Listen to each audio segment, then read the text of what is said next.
Hello and welcome to Tesco Podcast, where we break down and review a movie of my choosing, and just try to have a bit of fun, which we're not going to today. I'm your host, Drinking Thomas Hughes. I don't want to live. You won't let me live. You won't let me die. That's a quote from another bad movie. Justice League.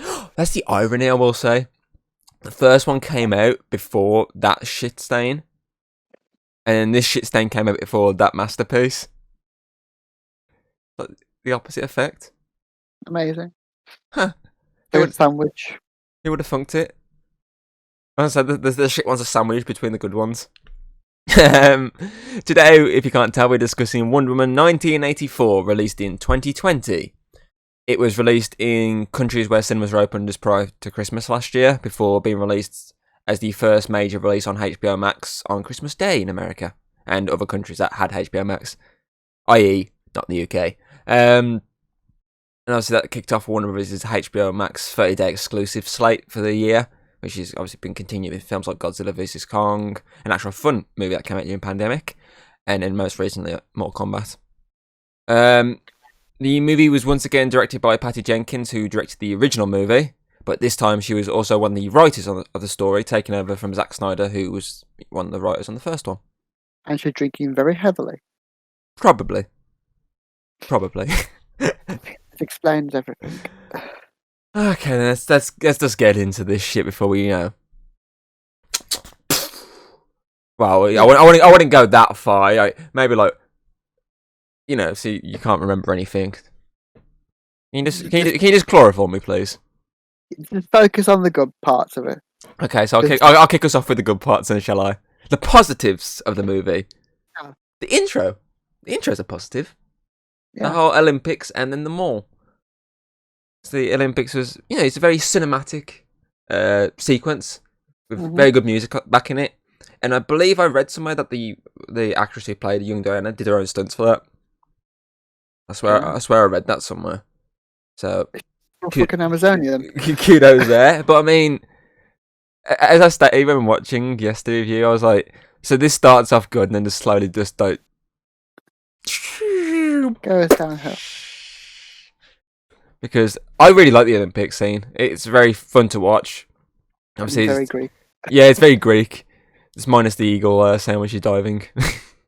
But I mean, I like the whole aspect of, obviously, it's all these like old let's say adults essentially like competing, and there's just like this one kid that's like just limbering up here. I'm gonna beat you guys. And she almost does. Yeah, but she cheats though, so she can't. So, yeah. So she has that moment. She's like, "No, I won." A lesson. Yeah. Don't rush in straight away without thinking things through. Is what she should have done for the entirety of this fucking movie. I do like the return of the one who died in the first film. That was a nice little return of is it Antiope? Is it? Yeah. Tom's mind. The one who trains in the first film. Yeah. IMDb. The one who trained. Antiope's him. Oh no! Yeah. I got it right. Yep. Actually got it right. Wow. I feel proud. Well done. But yeah, I do like the little cheeky return, even obviously if it's not like a major thing, but she's there again to teach her a lesson. Not this time in combat, in not cheating. Basically, in being a hero, in a way. Yeah, she also sort of taught about not raping men who aren't in their able minds. But, Sure, done that. But no, they didn't think of that at the first point, because the whole point is no one making this film really thought about that. Until you put it into my mind, and I can't get it out of my mind anymore. I can't. No, it's just... It sours the film. It's like Aquaman. I liked it, but then because that bitch was there, it soured the film. This sours the film as well. It's wrong. They should have known better than making this film. That's all I'm going to say. They should have known better. Okay, moving on to another positive. Obviously, the more scene that follows it. Obviously, that sort of takes the very obviously showcases the 80s vibe, which this movie kind of lacks for the rest of the movie. It's like they teased obviously this whole thing. It's like, oh, it's set in the 80s. Oh, it's like looks all retro and everything. Okay, so it's going to be like Stranger Things type thing, but no, it's not completely. It's complete opposite. Just that mall scene. That's it. Yeah, just that mall scene practically. But it was a good scene. So obviously, it's a bunch of bad guys robbing the place. But I like the fact that when they finally get caught, it's just because that guy just clumsily drops his gun. He's like, oh, shit. And like one guy's just like there trying to blend in on the side, like, yep, I'm not with this guy. And he just instantly is like, come on, man, we need to go. And he's like, oh, fuck's sake. And then the whole like the kids kidnapping scene, and everyone, his entire team's just like, yeah, we're not with this guy. You stop. We're not with you. We're not a part of. Just put the kid down and stop. And then for some reason, exactly. And then for some reason, he still just throws the kid off the side. Yeah. Until Wonder Woman arrives. She's definitely not trying to rip off Superman and Batman in this movie. No, that comes later. Yeah, because this part she's actually doing Wonder Woman because the music's in that yeah, and yeah, she's kicking ass, and it's a very nice way to kick off this movie that turned out to be a mixed bag. There's some cheesy moments at the start of the mall bit, but I think it's a good start off, but it sets the wrong tone. Yeah, because it sets the tone of happiness, delight. A cheesy kind of superhero film. Yeah, 80s retro. Yeah. Yeah, I get what you're saying. Yeah, it does get quite. Yeah, we'll stick with the positives for now. We'll get to the negatives in a bit. Positives. The villain. Yeah, Maxwell Lord. Yeah, ever told you how much I love Pedro Pascal? A lot. Most people in the film. Every time you saw him come on screen, it was, I love this guy. Because Pedro Pascal is brilliant. Obviously, we saw him last year when we did Kingsman, the second one, Golden Circle, and he was great in that. Obviously, he's been in 2 seasons of Mandalorian, which is great in that. He's going to be. He's going to be in the Last of Us series, and I'm assuming he's going to be great in that as well. And he's just the standout of this movie. He's one of the 2 standouts of this movie. I'll get to the other one in a minute. But I mean, obviously Maxwell Lord we've seen once in one of the Supergirl series, I think it was one of the early ones. That character was present. And obviously then they're given the big screen treatment with this one, with obviously Pedro Pascal, which I said is ironic for the fact that he was part of the failed Wonder Woman pilot. As like a friend of Diana, and in this case he's like an enemy of her. So it's kind of ironic that he's in this, but I'm glad he is, because if he wasn't, I'd probably go, yeah. Yeah, it would be a lot lower. Yeah, because he does bring that fun vibe to it at times, even though can be sinister. He does have that like really stupid vibe, especially when he's like in the wishes and whatnot. And he goes to that guy, he's like, "I bet you wish that I was with the president right now, didn't you?" He's like, "I do, sir." He's like, "Wait, didn't I do your wish yesterday?" He's like, "Yes, sir, you did." Yeah, I asked for like this car. I think it was. He goes, "What is it with you guys in this car?" It's like those sort of vibes, and obviously as I say, he has those sinisterness as well. When he's like, "I'm taking all your stuff," and he just walks away. Yeah, and he also has that heartfelt stuff as well. Like obviously with his ending, when he obviously sees to his son as obviously this epitome of all this, and he's like, "I need to stop to save my son."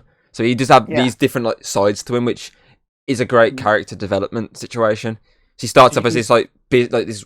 Essentially, like this sort of generic business guy that everyone is a mixture of liking and hating. So obviously, people like around him, like the normal civilians, they like him, but obviously his partners and all that aren't big fans of him because he's broke and whatnot. So yeah, I will give it to them. They set it up like that she would have to destroy him to like save everyone, but to gain her powers back. But instead, she basically makes him see what he's doing wrong and shows that the son is the main like thing in his life. I'll give them that. That was good. So yeah, and then the other villain. Yeah, Barbara Minerva, I believe I pronounced her last name. Obviously, Cheetah. Yeah, Catwoman. Yeah, and obviously the start you have this Kristen Wiig vibe in terms of obviously the comedy and that, for the fact that She's obviously more of a Yeah. comedic actress. So obviously you have that side of it early on when she's been like constantly laughing, trying to like crack these sort of jokes every now and again and whatnot. And then she switches it on its head and goes more serious at the end, which I like. That Yeah. shows a good acting in general to like be able to throw this comedy vibe out, but then like sinister, like snap of your fingers situation, which is nice. Yeah, because the whole point of like the whole wishing thing is you get what you wish, but you lose the thing that you like cherish the most. And what she cherished most was obviously her humanity and her warmth. She got her strength for that, but lost her humanity. It made her more like prone to being selfish and fighting unarmed people. Yeah, and I like with her character as well the fact that it builds up to the cheetah. So like when you first see her in the White House scene, she just still looks like Barbara, and it builds up because she still hasn't had that full power of cheetah yet. And obviously it's Pedro Pascal's Maxwell Lord who then's like, I can fix my health. Tell me what you want, and that's when she's like, okay, I want to be an apex predator, and that's obviously how she becomes cheetah. Which obviously I stated to you when watching. I was like, the first time I watched it, I was a bit iffy on the CGI for some reason. I think it was more the face; it looks a bit weird. But then obviously rewatching it back, I was like, okay, that's actually not bad CGI.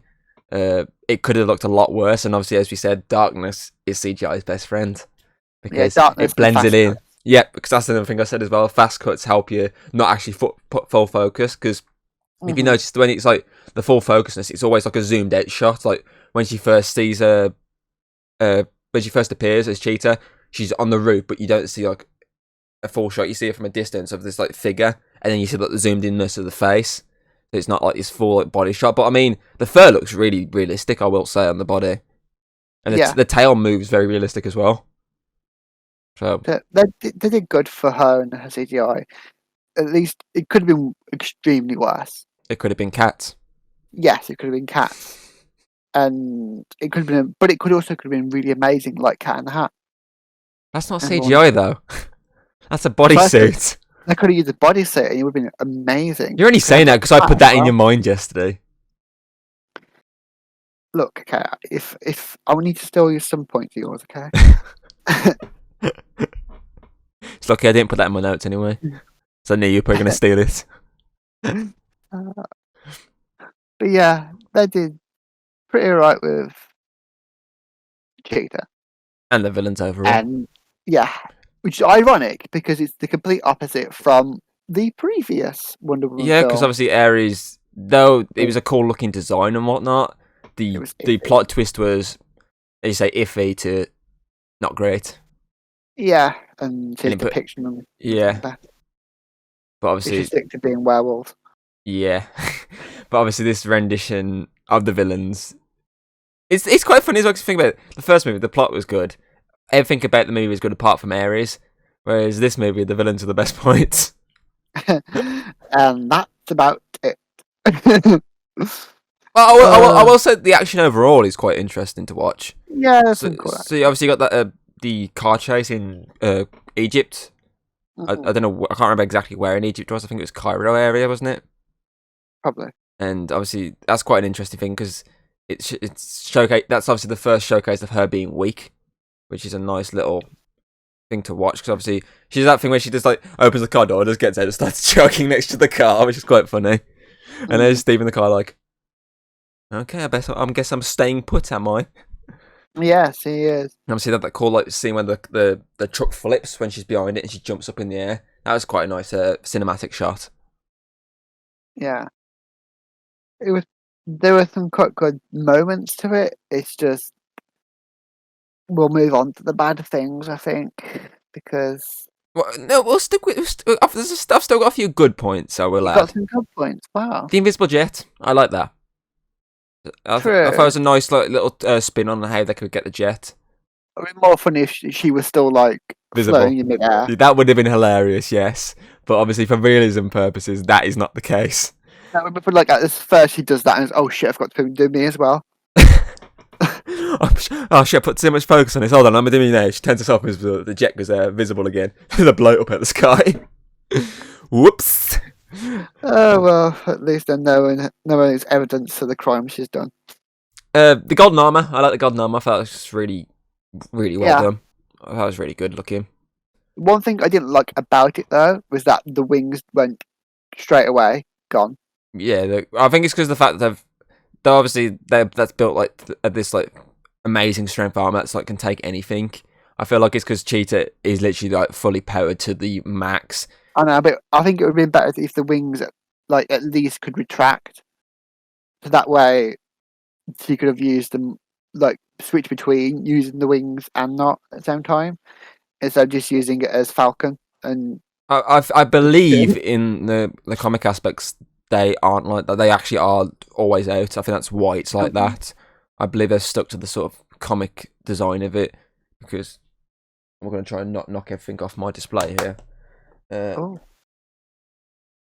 don't know if you can see the wings on. I believe it's always meant to be like that at the back. Like, always just the wings, a bit bright in here. So yeah. So obviously, I believe that is probably the reason why. Obviously, that's an interesting idea, but I feel like it makes sense to show the strength of Cheetah by being out because obviously they built this armor up as it's indestructible, it's whatnot. I believe, in my opinion, it's a good way of showcasing how strong Cheetah actually is. The fact she is truly an apex predator, and Wonder Woman's equal, and slightly even better at this point because obviously Wonder Woman's only just getting her strength from that back, so she's still trying to adapt to the situation. That and not trying to kill a friend, so holding back. What else have I got? That's good. The flying, obviously, it's very Superman-esque. I do like the flight scene. The fact that she's using the lasso as like a fucking helicopter at one point, which is quite cool. And then obviously it builds onto the lightning strikes when she's like flying through the lightning, which looks really fucking cool. And it's quite a cool concept of lightning hitting. And she managed to lasso onto a bolt of lightning to fly. That's quite cool. Yeah, it makes sense because she is the daughter of Zeus, so she would be able to do that.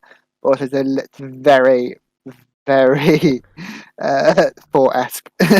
See, that's the thing as well. Obviously, if they didn't bother doing the Steve stuff throughout the movie, I think it would have been really obviously him speaking over at this point would have been a lot more impactful. Yes, it would have. But like a bit like in Zack Snyder's Justice League, where he hears his dad's talking as he's like preparing to fly again. Yeah, like that sort of thing. I do like him speaking over, but I feel like it would have been a lot more impactful if it wasn't for the dodgy way they brought him back. Very dodgy. They could have. There's even better way for them to have brought him back that they could have done, which we will get into when we get to his character. Okay, I got two more things I can say positively about this movie. I feel like the ending is a nice, like, somber ending. Obviously, for the fact most of the film has been, apart from the beginning, most of the film was depressing as hell. It's a nice little, like, it's just a nice ending. Her like in the park and like seeing her next victim, and yeah. But I mean, it's a nice like way to end this movie. And then on top of it, you got the cameo at the end, which is a really nice cameo from. I liked the cameo, yeah. Yeah, from Linda Carter, isn't it? Yeah, Linda Carter. Obviously, the motherfucking OG Wonder Woman playing, like essentially like their idol. Wonder Woman, obviously the other Amazon sort of idol, sort of essentially not the OG like Amazonian, but like one of the OG Amazonians. Yeah, like the best of the best, essentially. People were talking about that. They think she's probably like one of the first like demigods as well, and people are theorizing about it because she was the owner of that armor that Wonder Woman was wearing. The wings. She's the one who obviously defended all the others to take the punishment so she can get out of there. Okay. Cool. And now we go down here. I'm going to do something here where I start with the good and then merge into the bad. So I'm going to start with the good in the sense that overall, the score is good. It's a very good score. Wait for it. All the way through, it does really well. It's very impactful. It's very heroic. It's very, it's got all the stuff. And then the ending happens. So for people who haven't watched this movie, I don't know why you're watching this unless you want to skip. If you want to skip, and again, if you want to skip the movie and just hear about it, it's a good way to do it. Okay, so obviously Maxwell Lord's doing the whole. He's in the thing. He's like, oh, I'm powerful. He's taking his tie off, whatnot. He's in this like massive beam of light, but meant to get beamed up by Scotty. He's like, oh, I'm powerful. Yada yada. Wonder Woman's on the floor like that, and it's like really powerful score in the background at first. It's like, Durr! And then it goes quiet, and then they start playing "Beautiful Lie," the theme song to the opening of Batman vs Superman. Batman's music, except being used for Wonder Woman. Though it makes sense, because it's called A Beautiful Lie, and she constantly references this is all a lie, and it's beautiful and whatnot. Though that makes sense, I'm still pissed off that they use this music for her, specifically. They shouldn't use it for anyone. It's literally... It's like when she's in the flight, if they put Superman's music over that flight, that would have been really fucking stupid. It makes no sense whatsoever.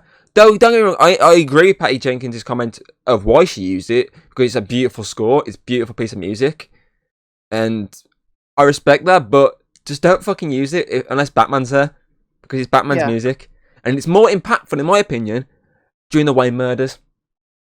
Yes. The same. You want to pipe in on this, Hayden, before I start fucking like throwing all my computer equipment everywhere out of rage? What I will say is how they should have handled that is quiet. Quiet. That's what you said, yeah. They should have kept it quiet because that would be more like intimate. Or like another like quieter song. The reason why I think quiet is completely quiet the best because the whole point is throughout the entire thing he's hearing all their wishes, and it's like a massive jumble of like noise. But then with her talking, if it goes quiet, then it's like everyone's just listening to her. No one's worrying about their own things. They're listening to her. That's why I think it went quiet. It would be much more better. And obviously, wouldn't be stealing stuff from people.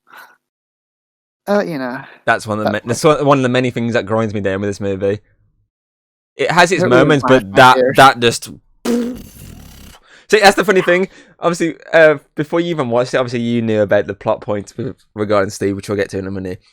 But when I first watched it, obviously that's not something that really went through my mind. Obviously, I was like, it's all right. It's probably one of my least favourite of the recent DC ones, which is a shame because Wonder Woman's great, the first one. But out of everything from this movie, that use of Beautiful Lie is the one thing that pisses. I literally, let's see if I don't knock everything over. I was watching. I can't remember when I watched it exactly the first time. I think it was when it came out digitally in January, I believe it was for us. It was like mid-January. I remember watching it with my mum, and when that came on, I was like, no, I'm done. No, I've just knocked everything over. I'm done. Oh well, I don't give a shit about you down there. I knocked the Blu-ray over. Oh well. Oh, not needed. But yeah, I was like, no. I literally looked at him and went, they can't use that. That's Batman's music. They can't use that music. I bet your mum was like, you okay? You're having a breakdown, I think, Tom. You need help. It's funny because obviously I read something about Beautiful Lies before the movie. I watched the movie and I was like, oh, they didn't. They wouldn't have used that music. And then watching, I was like, they fucking used it. I got really annoyed, and I still am very annoyed at the choice of music. Though it's a nice rendition of the song, I'll give them that. They should not have used it. Now Batman's gonna go kill them all because he's Batman. Is it really Batman? I would never guess that was Batman.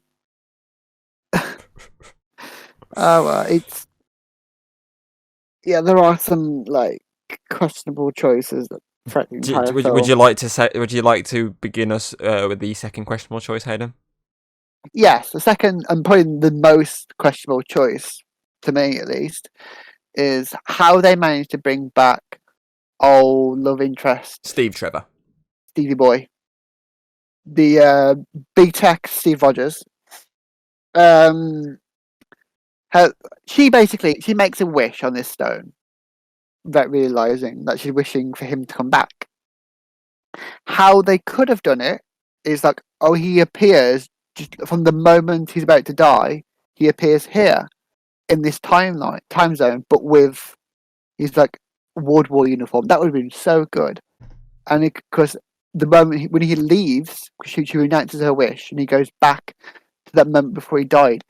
it would have been amazing because he would have died knowing that she survives, knowing that what life would go on after him. There's no more war. It would have been a really nice moment.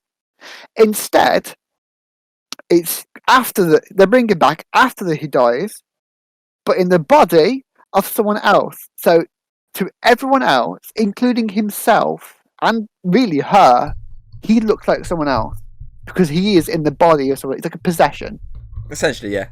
Yeah, it's like if James had possessed the body of Tom, and then James and Alex like, oh, we do each other all the time, but even though they're using Tom's body, like, oh, it's fine because James in the brain, the possessed version, is like, I'm fine with this, and Alex is completely fine with it. That's okay, but Tom's not fine with it because Tom, the body, has not consented.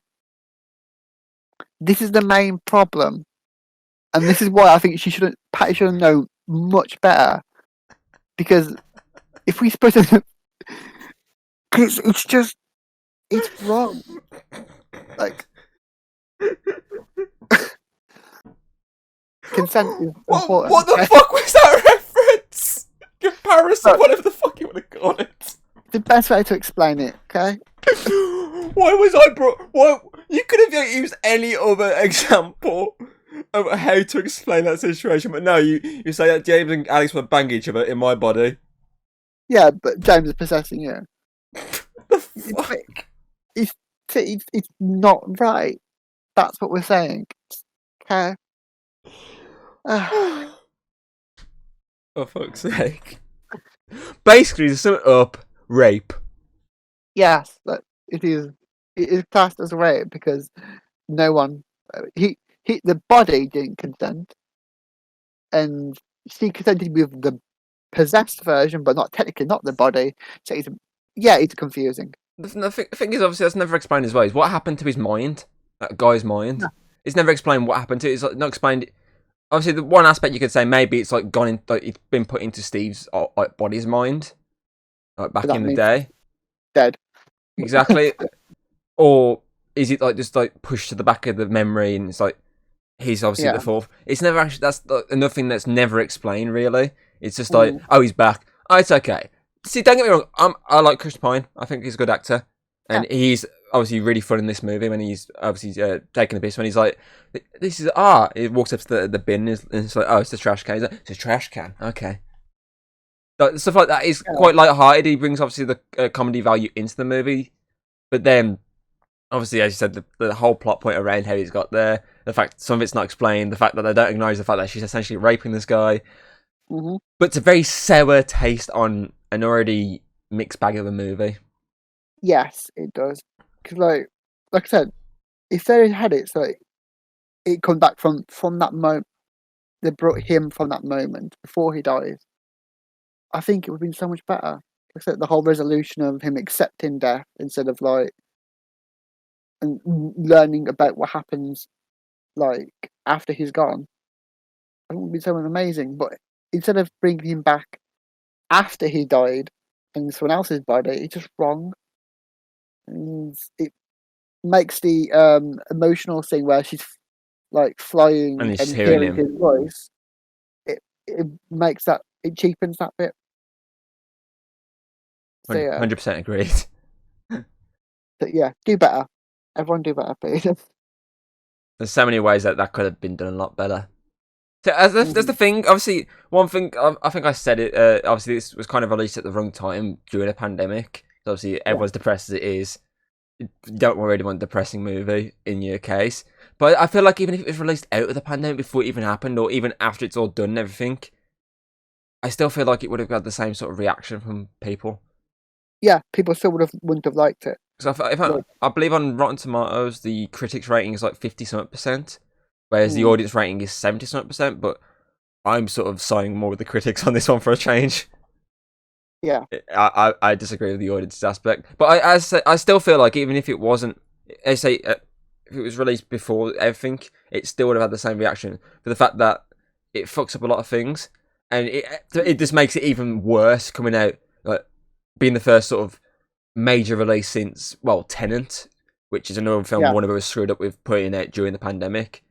That was used as to test the water to see, oh, people are going to go watch it. Oh, no, okay. Bye, Christopher Nolan. We don't like you anymore. But he's a good director. Don't fuck him over. Piece of shit. And that's the thing with fucking Warner Bros. In general. I'm going to check my time frame here. 30. Okay, that's right. They're basically... I'm going to beat myself out there, FYI. Though I like a lot of the films they do, and they've got so many good like material around them. Like they've got the fucking MonsterVerse, they've got the DC universe, they've got they've got Mortal Kombat, they've got all these other universes and all these other properties that are really good properties.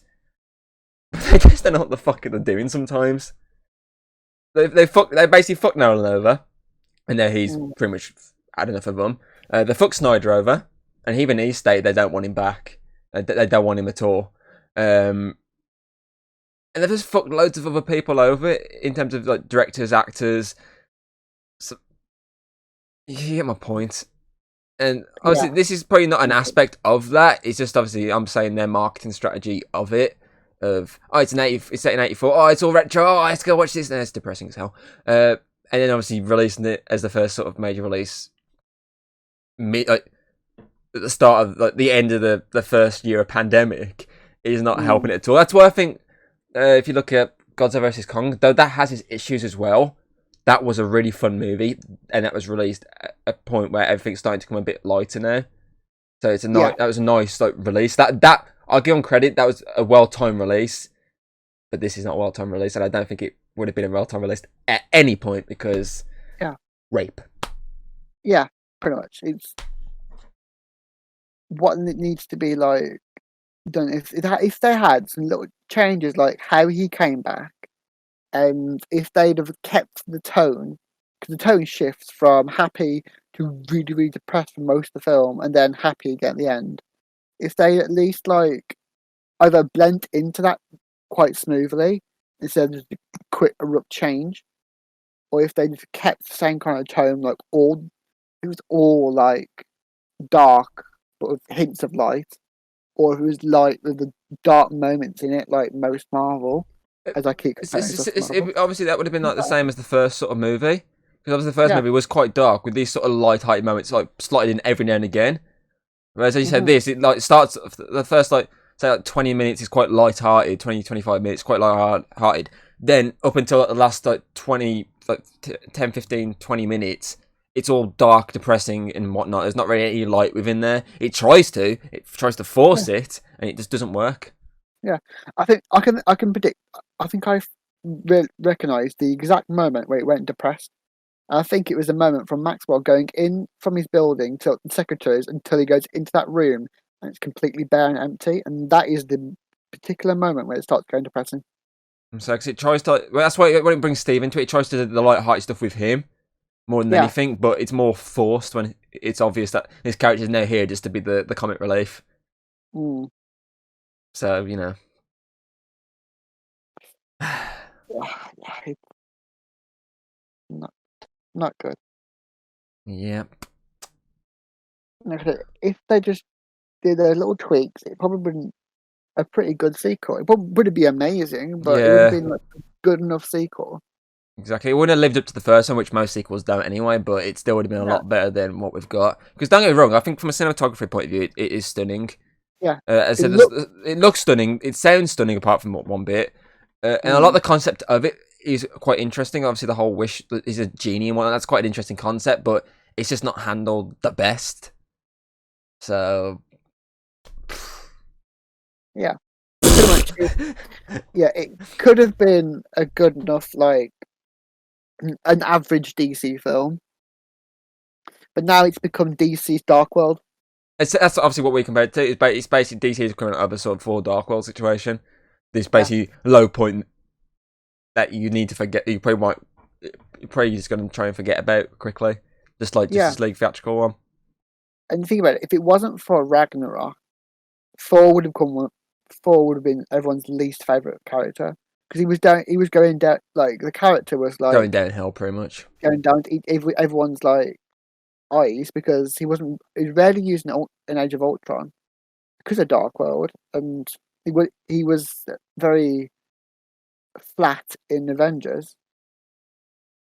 So He, hopefully, what you're saying is hopefully the third movie yeah, revamps him back again. redeems Yeah, that's what I hope. our good Diana.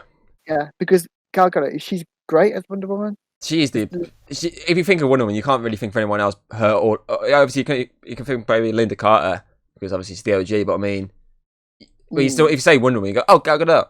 Yeah. Yeah, there's how I see it is, this is no like meaning that her or her acting's good. She was still good as Wonder Woman in this. It's more it's more the writing point of view. Yeah, it's how she was written. It's like I really like the 13th Doctor, but I don't like how the series has been written. But I love some of the moments of it. There are some, but a lot of the writing is very Naff. naff, and this is what this suffers from. 100% agreed. Unfortunate. That's what I mean. Exactly, because I say cinematography's good, the score's good apart from that one bit, the special effects are good, the action's good. It's paced fine. I don't have any issues with the pace. It's paced fine. Obviously, it goes through, and the production design as well. All those aspects are really good of it, and the acting. It's just this, like the writing within the story. Don't get me wrong, the story's fine. It's just the writing of how the story's been handled, which has fucked it up. Because you can have this really great story, but if it's not written spot on, and there's something in there that fucks up the rest of it, as in this the whole rape situation, then that's fucks it all up. And then on top of that as well, I feel like they fucked with Cheetah a bit too much because I feel like they should have done a way around her losing her powers because essentially she's literally like Wonder Woman's arch enemy. She's like her Lex Luthor. So I'm going to be interested to see how they actually explain that, how she gets her powers back. Or they're just going to get rid of that character entirely, which would be dumb. It'd be like getting rid of Joker from any sort of Batman universe. It'd be like that situation. So it would have been cool if she hadn't learned a lesson. And the whole point of she's delved too into the dark, and there's no redeeming her now. That's what would have been cool. Like if they did that aspect of it, and the whole point of her rejecting, she keeps the wish, and she loses humanity forever.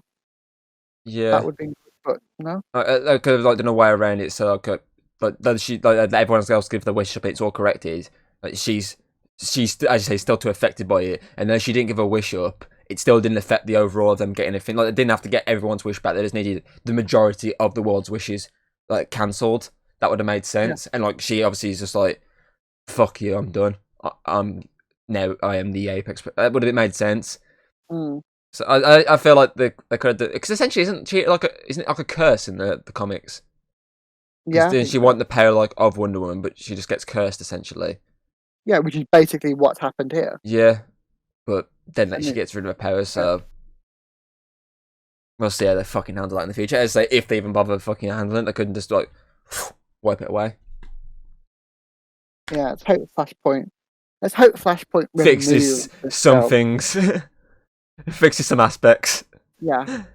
Because I like to think we can like pick and choose which films are in the Snyderverse, which ones in the shitverse. Yeah. I think this is the shitverse. Okay, let's pick a favourite moment then before we get depressed even more.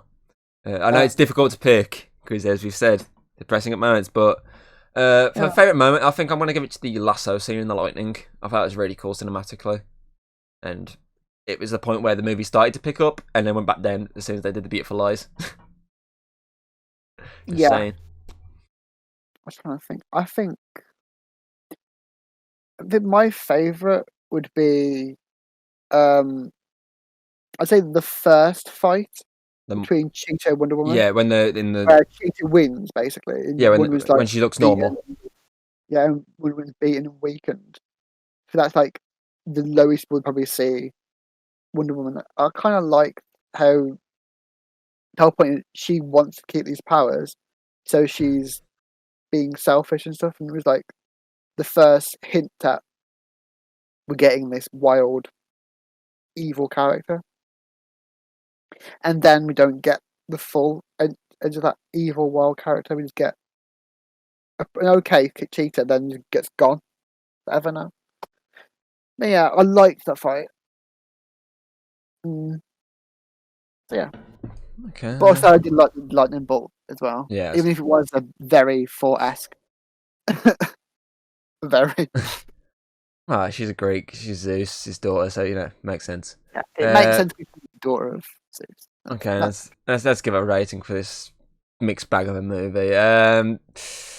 Obviously my points already of good and bad, so I ain't gonna do a fucking like roundup of this and this and this and this and this. I'm just gonna get straight to the point. I'm gonna give this movie, Wonder Woman 1984, a 5.6, but then I'm gonna round it up generously to 6, Yeah. and those 0.4 extra points is for Pedro Pascal. Do it. I salute you.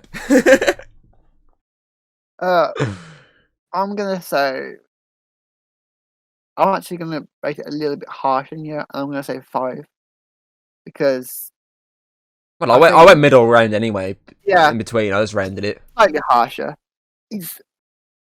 I think I'm gonna say 5 because mostly because of the whole Rape. rape thing, and also because it wasn't handled well.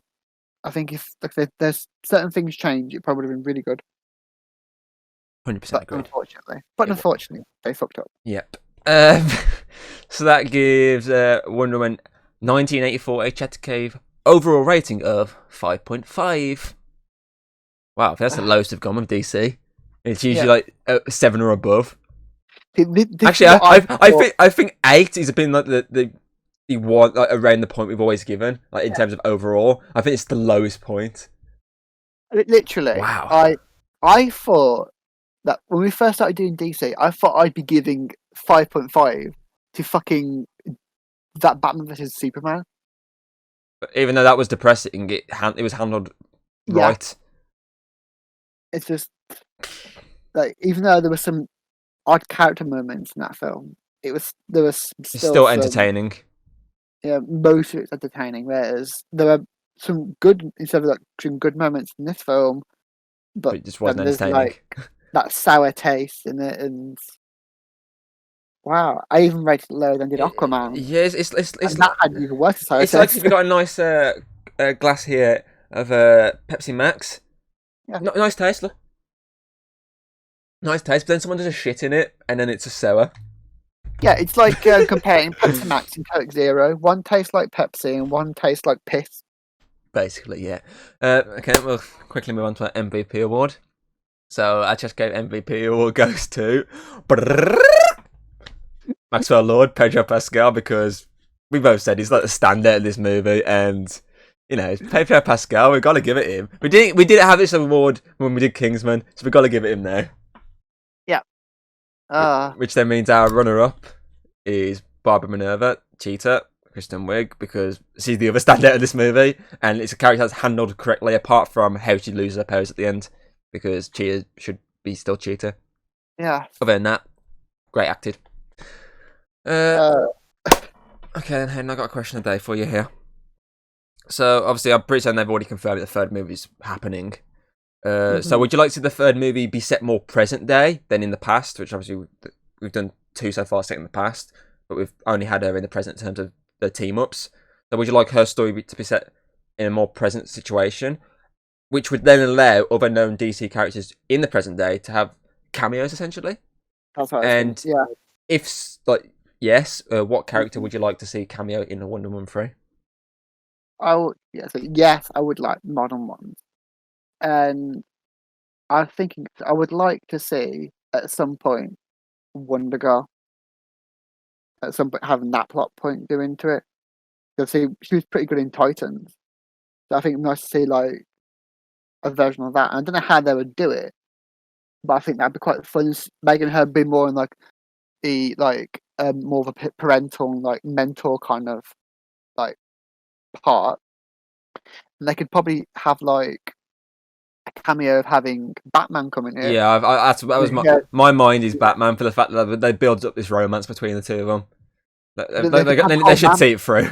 Yeah, because they don't have the romance section, but then they can also the fact that if him already has someone to mentor before, like him helping her learn to be a teacher and a good guiding light. That's a nice way of putting that, actually. And no more Steve. No more, please. Unless it's flashbacks. Yeah, flashbacks or she's just sitting there and his words are going through her mind. That would make sense. fine. That's fine. Memories are fine. Or like in a dream Dead sequence. That would be Yeah. fine, but just not in the body of someone else so she can rape him. Please. uh, We beg you. I think we said our piece. So that's it for the Chat Cave podcast this week. And we are done officially with DC until Suicide Squad. This is like our biggest franchise we've tackled, and we've finished it, Hayden. The next week, we're kicking off our Michael Bay verse. Oh, Even though we got a little break, don't worry. We got a little break after the first two. And the first two aren't directed by him, but his influence is there. But because next week we're going to be discussing the first of the 2 live-action remakes of Teenage Mutant Ninja Turtles. right. That's going to be interesting. Films, these reviews are going to be so easy. It's like, I like the explosions. I like the Megan Fox. I like the slow-mo. Done. That's pretty much it. That's all these films are. Slow motion, Megan Fox, and explosions. We'll see, won't we? Yeah, I've been your host, Drinking Thomas Hughes. 5.5 lowest. This has been Chat Cave Podcast, and life is good, but it can be better. By not watching this movie. Movie was shit, but it could have been better. That said it a lot. My quote could have was good, but it could have been better. Oh.